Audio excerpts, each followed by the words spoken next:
कहते हैं ना कि सब्र का फल हमेशा मीठा होता है और जल्दबाजी का काम शैतान का होता है।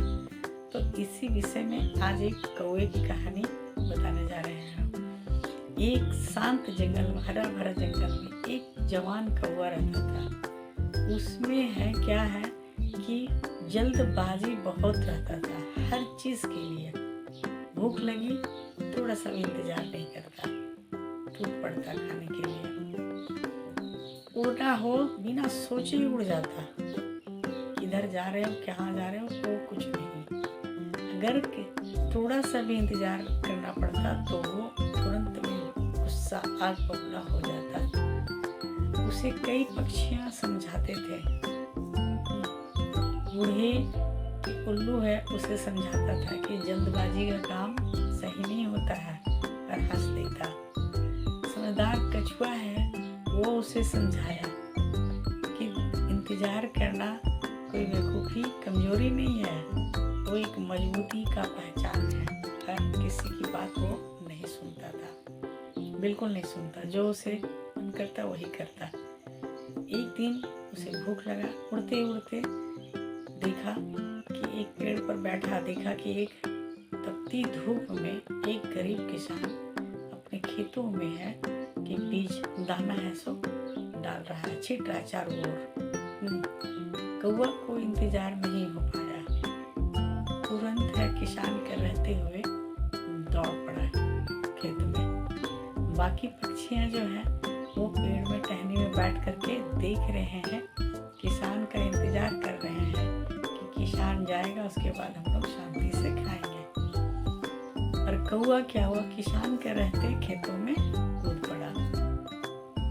क्या हुआ, किसान देख लिया, ताली बजाया और जोर से कौवा को दौड़ाया। कौवा है अपना जान को लेकर के बेचारा एकदम जोर से उड़ पड़ा, उड़ा। उसके बाद उसकी दिल तो धड़कन तेज होने लगा कि अरे आज तो मुझे मार देता, मैं पकड़ा जाता। उसके बाद देखा कि बैठा पेड़ में शांत से, देखा कि किसान जब चला गया है तो बाकी पक्षियां शांति से एकदम दाना चुग रहे, खा रहे हैं। इसे बहुत शर्मिंदगी महसूस हुई, कुछ नहीं, एकदम सोचता रह गया। पर जिस कहते हैं ना जिसकी जो आदत होती है छूटने वाली नहीं है।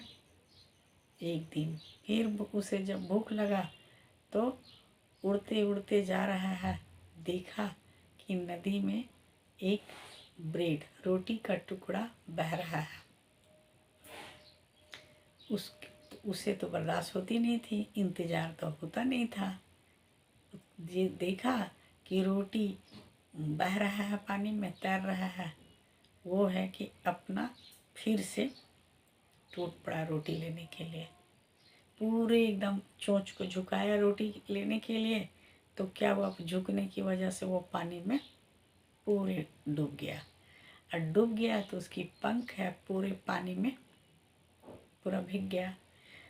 भारी की वजह से वो डूबने लगा। फिर भी जीव एकदम जान लगा कि वो रोटी को लेने का कोशिश कर रहा है। रोटी तो काफ़ी दूर है, बह गया है।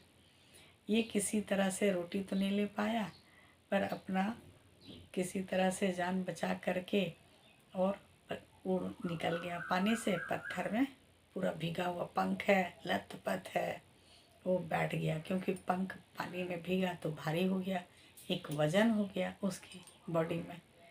और एक बगुला जो था वो पत्थर में बैठ के वो इंतज़ार कर रहा है कि रोटी आ रहा है।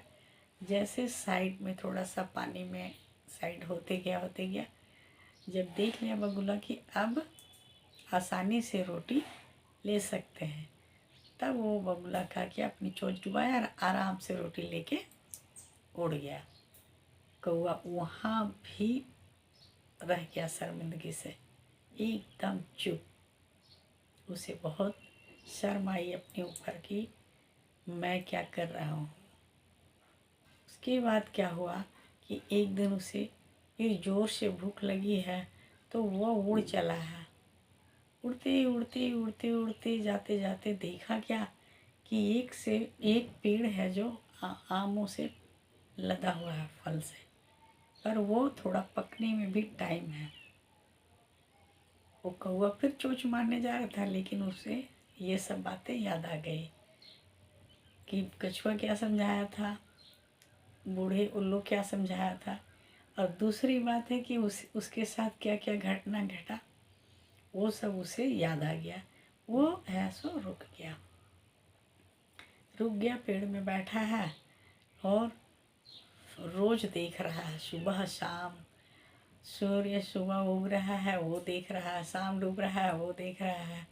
और उसे है सो जब खाने की इच्छा हो रही है तो पिछली बातों याद आ जा रही है। तब जाके वो है इस बैठ करके देख रहा है, इधर उधर जा रहा है, लेकिन आम को खाने रहा क्योंकि पका।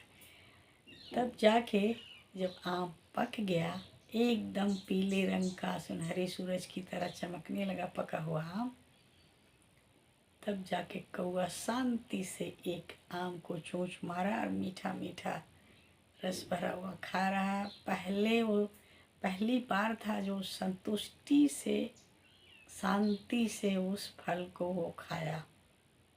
और उसके बाद क्या हुआ कि जब देखे बाकी पक्षियाँ देखें कि ये इतना समझदार कैसे हो गया, जो हमेशा हर चीज़ में जल्दबाजी रहता था। तब कौवा को बोला कि तुम इतना समझदार कैसे हो गए जो हर चीज़ में जल्दबाजी रहता था। तब उस कौवा ने बोला कि इंतज़ार करना कोई कमज़ोरी नहीं है, वो इंतज़ार में एक मजबूती बनाता है, मजबूत बनाता है और एक सीख हमेशा मिलता है। तो ये कौवे की कहानी से आपको कैसी ये कहानी लगी और क्या सीख मिला, आप प्लीज़ कमेंट करके ज़रूर बताइएगा। और नए हैं तो मेरे चैनल को सब्सक्राइब करिएगा ज़रूर। नमस्ते।